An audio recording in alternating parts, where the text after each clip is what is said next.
এগুলো বিভিন্ন ধরেন জামা কাপড়ের জিনিস আছে, ত্রিপল প্লাস্টিক টাইপের যেসব এসব আছে, ধরেন চাদর, ধুতি কম্বল এসব আছে, এসবই আছে।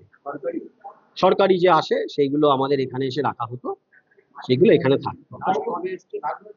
লাস্ট সম্ভবত, খুব সম্ভবত গত বছরের শেষের দিকে একবার এসেছিল। হ্যাঁ, ডিস্ট্রিবিউশন পুজোর সময়ও ডিস্ট্রিবিউশন হয়েছিল, মাল নিয়ে যাওয়া হয়েছিল, পুরসভা থেকে দেওয়া হয়েছিল। তারপরে আবার কিছু মাল দেওয়ার পরে কিছু মাল ফেরতও এসেছিল, সেই মালগুলো। রাজনৈতিক দলের ঘাতক দল তৃণমূল কংগ্রেসের প্রাক্তন বিধায়কের নামে এবং প্রাক্তন বিধায়কের নামে কিছু হচ্ছে খাম পাওয়া গেছে, অযুক্ত খাম ব্যাপারই থাকতে পারে। আচ্ছা আচ্ছা, হ্যাঁ, সেগুলো কিছু কিছু জিনিস তো এখানে আসতো, থাকতো একসাথে, সব মাল আসতো, সেগুলো ঘরে রেখে দেওয়া হতো। ঘরে রেখে দেওয়া হতো যখন ধরেন মালপত্র আসতো তখন।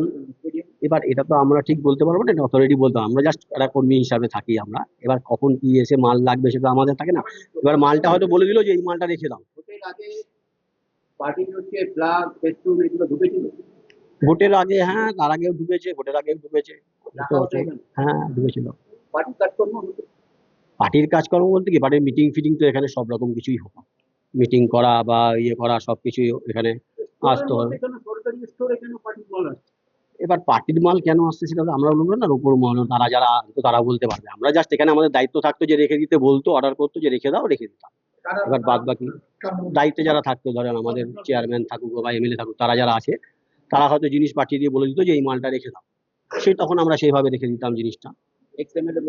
এক্স এমএলএ হোক চেয়ারম্যান, হ্যাঁ, তাদের ইয়েতে আসতো, তারা বলে দিত, বা কোনো কাউন্সিলর এসে পাঠালো, যেমন ধরেন এই ড্রাম ফ্রাম আছে পৌরসভার, ডিব্বা বালতি ফালতি এসব আছে, তারা পাঠাতো, বলতো ভাই এগুলো রেখে দিতে হবে, এগুলো রেখে দাও, কোন জায়গায় রাখতে হবে বলে দিত যে এই জায়গায় রেখে দাও। আমরা তখন সেই বুঝে আমাদের যে লেবার আছে তাদেরকে দিয়ে আমরা রাখি দিতাম।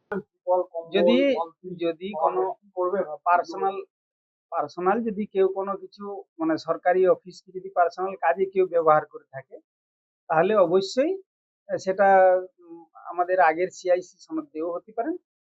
যদি উনি রেখে থাকেন এগুলো বা ওই জিনিস যদি পাওয়া যায়, আমি অবশ্যই পুলিশকে কমপ্লেন করব যে সরকার যিনি এই অনৈতিক কাজ করেছেন, যে সরকারি জায়গায় ওই যে আপনারা বললেন যে সনদ দে যদি বলছেন, যদি ওনার রেখে থাকেন, যদি ওগুলো উদ্ধার হয়, আমি অবশ্যই পুলিশের কাছে কমপ্লেন করবো।